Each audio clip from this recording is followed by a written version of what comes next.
caravanserai was completed, they sailed it for 2 months from Morocco across the Atlantic and almost to the West Indies.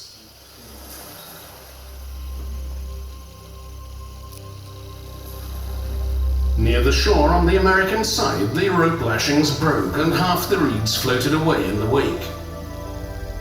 Although the voyage failed just short of its destination, the floating papyrus reeds had proved to Heyerdahl that once again scientists were wrong. They had argued that the ancient Africans could only travel the Nile because papyrus reeds were supposed to dissolve and sink after only 2 weeks.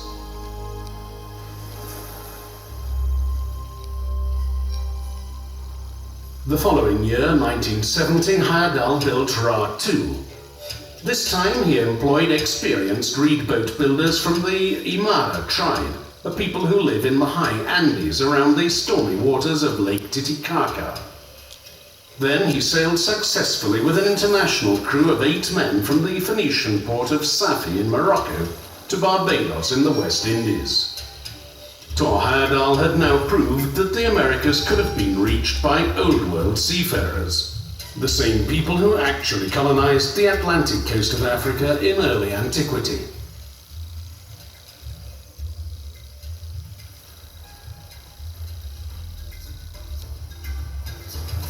On one of these Atlantic reed ship voyages, Thor Heyerdahl and his crew sighted the peak of Teide on Tenerife while sailing down the African coast. And 20 years later, the island of Tenerife became his home. Some of the local islanders here, known as the Guanches, have ancestors who arrived by sailing the open Atlantic in prehistoric types of watercraft, long before Thor Heyerdahl's own experimental voyages.